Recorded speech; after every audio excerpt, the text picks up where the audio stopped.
เจ้าสบายดีบรรดาทานข้าพระเจ้าชื่อนางเตระวันแก้วพิรวันกรรมการผักแขวงหัวหน้าแผนกวัฒนธรรมและการท่องเที่ยวแขวงจำปาสักขอรายงานเกี่ยวกับการกาเกียมความพร้อมให้แก่การเปิดบริการนำใส่หอพิพิธภัณฑ์ของแขวงอย่างเป็นทางการ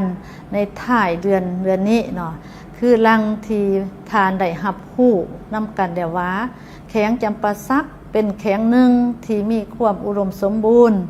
ล้านทรัพยากรธรรมชาติเป็นดินแดนแห่งอารยธรรมที่โดดเด่นแล้วก็มีประวัติอันยาวนานในอดีตเคยเป็นอาณาจักรจำปาสัก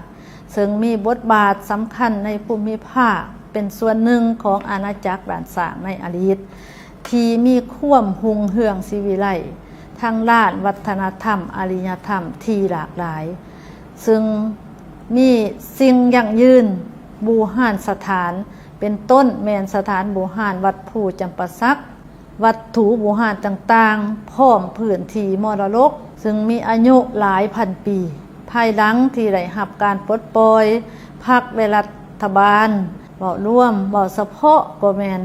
การนำแขงแต่ละยุคแต่ละสมัยแม่นได้เอาใจใส่ในการบูรณะปัวแปลงและพัฒนาทางด้านเศรษฐกิจก็มีท่วงทาขยายตัวอย่างต่อเนื่องแล้วก็รักษาไร่วัฒนธรรมที่เป็นเอกลักษณ์ของท้องถิ่นสังคมก็มีความศิวิไลซ์มีความสามัคคีปองดองเป็นปึกแผ่นแน่นหนา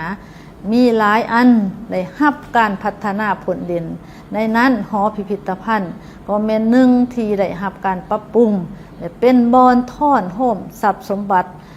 อันล้ำค่าของศาสตร์วัตถุพันธุ์ที่ได้สำรวจ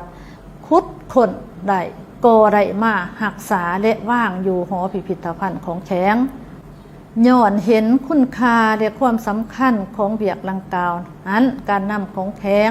จึงได้มีการปรับปรุงซ่อมแปลงอาคารดังเก่าสำนักงานปกครองแขวงในเมื่อก่อนสร้างเป็นหอพิพิธภัณฑ์ของแขวงหลังใหม่และได้เปิดบริการนำใส่มาแต่กลางปี2025มาหอดปัจจุบันถือว่าพวกเฮาก็ได้นำเอาวัตถุพันธุ์ต่างๆเข้ามาว่างแสดงและผลิตภัณฑ์ที่เป็นเอกลักษณ์ของท้องถิ่นอย่างหลวงหลายและอุดมสมบูรณ์มีค่ามหาศาลอนุรักษ์รักษาไว้ฮอดเส้นลูกเส้นหลานย้อนเห็นได้ความสำคัญดังกล่าวนั้นแผนกวัฒนธรรมและการท่องเที่ยวแขวงจึงได้ค้นคว้าได้นำเสนอต่อคณะพักคณะนำของแขวงรับห้องเอาหอพิพิธภัณฑ์เป็นมรดกขันท้องถิ่นของแขวงเพื่อเป็นการสุขโยเป็นการส่งเสริมให้หอพิพิธภัณฑ์แห่งนี้กลายเป็นใจกลางในการศึกษาค้นคว้าของนักเรียนผู้ปัญญาชนและเป็นสถานที่ท่องเที่ยวที่สำคัญแห่งหนึ่งของแขวงจำปาสักข้าพเจ้าในนามต่างนาให้ทั้งคณะพักคณะนำแผนกวัฒนธรรมและการท่องเที่ยวขอถือเอาโอกาสนี้เนาะที่มีความหมายความสำคัญนี้เรียนเชิญบรรดาทานการนำของแขวงพนักงานรัฐกรทหารตำรวจธุรกิจผู้ประกอบการต่างๆพ่อแม่ประชาชนทั้งแขกภายในและต่างประเทศเขามาเที่ยวส้ม